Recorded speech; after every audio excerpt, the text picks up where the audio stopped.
एक राज्य था, वहां का एक राजा था।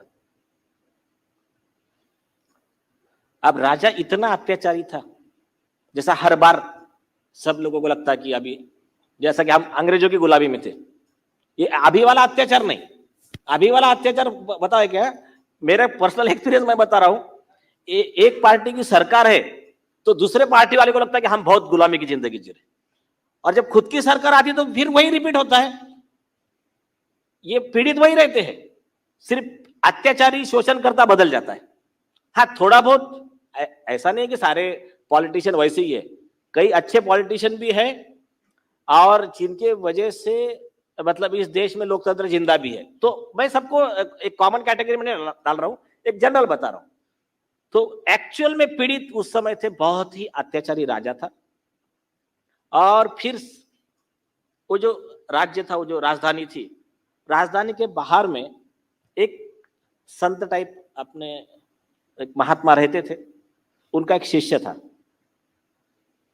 अब ये महात्मा जो थे ये रोज ऊपर वाले को प्रार्थना करते थे कि भगवान तुम मुझे यहाँ का राजा बना दे, कितना अत्याचारी है देखो, ये हर बार तकलीफ देता है, लोगों का जीना हराम कर दिया, इस पे टैक्स ये वो सब, मतलब इसके आगे कोई आवाज भी नहीं उठा सकता।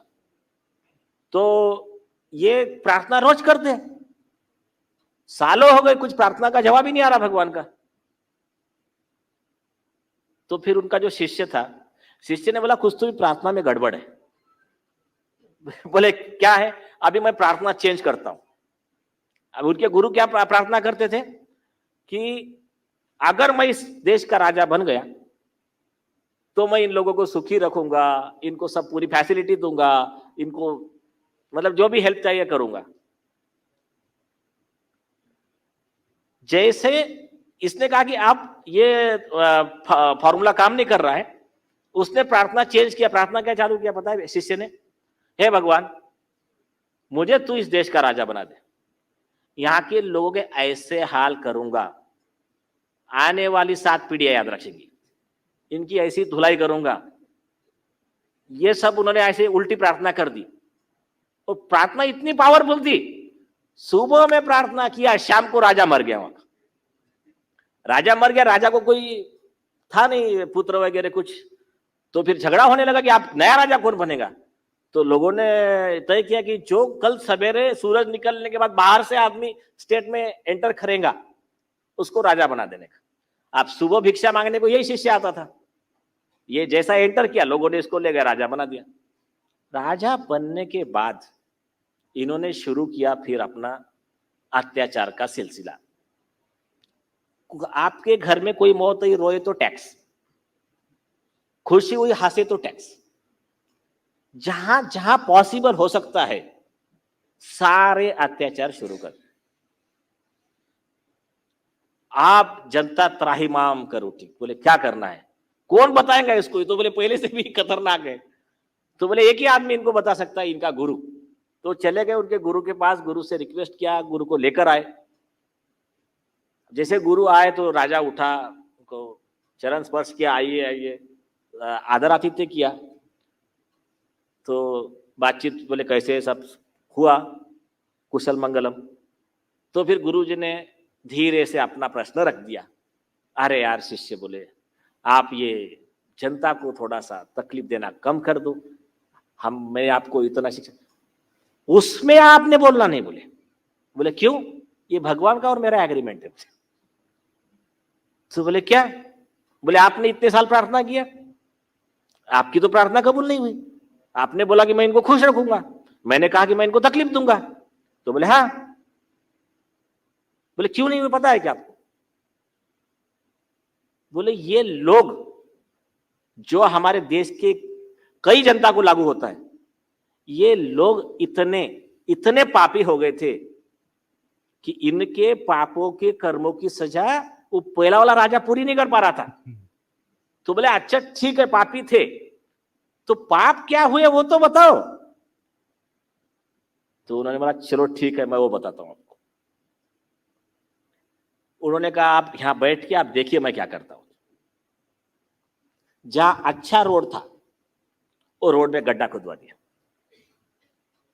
लोग बेचारे जा रहे, गड्ढे में से उतर के जा रहे, साइड से जा रहे, जरूरत नहीं थी वहां फ्लाईओवर बना दिया,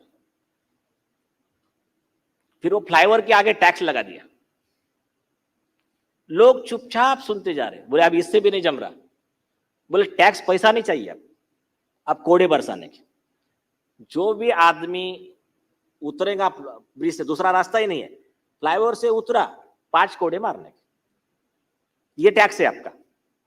तो इतने अत्याचार हुए, किसी ने कुछ नहीं बोला, लेकिन जब कोड़े मारना शुरू हुआ तब एक पत्र आया, तो गुरु को उसने बोला देखो अब ये पत्र आया, गुरु को बुलाया, देखो क्या लिखा है इस पत्र में, जो हमारी इंडियन की मेंटेलिटी है। उस पत्र में लिखा था, देखिए राजा जी, हमें पूरी आशा है और पूरा विश्वास है कि आप हमारा भलाई सोचते हैं, लेकिन हमारे को एक चीज की असुविधा हो रही है। बोले क्या? कि जब हम उस टोल टैक्स पे यहां पर जब कोड़े आपके लोग मारते हैं तो वहां लंबी लाइन लग जाती है, तो आप कोड़े मारने वालों की संख्या बढ़ा दो। तो उन्होंने कहा देखो, अन्याय के खिलाफ आवाज उठाना था, ये नहीं उठा रहे, इसलिए ये सबसे बड़ा पाप है इस दुनिया का, evil tolerated is evil propagated, उसकी ये सजा है। जैसा वो कल जैसा मैंने बताया था, समर शेष है नहीं पाप का भागी केवल व्याध, जो तटस्थ है समय लिखेगा उनके भी अपराध। तो act of omission is also offence, वो सबसे बड़ा ऑफेंस है। इसका आप अगर एग्जाम्पल देखोगे, आप भीष्म पितामह, जब द्रौपदी का चीरहरण हो रहा था, वस्त्रहरण हो रहा था, उस समय ये शांत बैठे रहे, तो इतनी बड़ी पर्सनैलिटी, क्या मिला? अपमानजनक मौत मिली, बालों की शैया मिली। तो जिन्होंने अत्याचार के खिलाफ आवाज उठाया, उन्होंने पुण्य का काम किया। जैसा कि आप एक हदीस है इस्लामिक हदीस में, कि एक साल का अदल, एक दिन का अदल, 1 day justice is equivalent to 60 years of worship. एक दिन का न्याय ये 60 साल की आपकी पूजा, भगवान जो भी आप करोगे उसके बराबर है। तो एक दिन का इनजस्टिस आपके 60 साल के सारे पुण्य को खत्म कर देगा। एक उसका वो इस्लामिक में लिखा हुआ है। ऐसा ही हमारे गीता में भी लिखा है, उपनिषद में लिखा है। तो ये जो है, किसी पर भी अन्याय हो रहा है या खुद पर भी अन्याय हो रहा है, आप शांत बैठोगे तो इसी तरह से आप पर ऐसे जो भी जुल्मी अधिकारी हो, जुल्मी जजेस हो, जुल्मी आप कोई भी मिनिस्टर बोलो, प्राइम मिनिस्टर बोलो, ये सब आप पर लादे जाएंगे। आपने मेरी पार्टी, मेरी जात, मेरा धर्म ये छोड़ दिया, जिस दिन आप आ गए, सच्चे इंसान बन गए, उस पे अन्याय हुआ। अन्याय करने वाले की कोई पार्टी जात वात मत देखो, अन्याय करने वाला एक ही होता है, आज आप पे करेगा, कल उस पे करेगा। तो उसके लिए आप जिस दिन खड़ा होना शुरू हो गए, उस दिन प्रॉस्पेरिटी शुरू हो जाएंगी, नहीं तो आप ऐसे ही पाप के फल भोगते रहोगे। ये एक सुंदर फिल्म। तो अरुण कुमार जी प्लीज।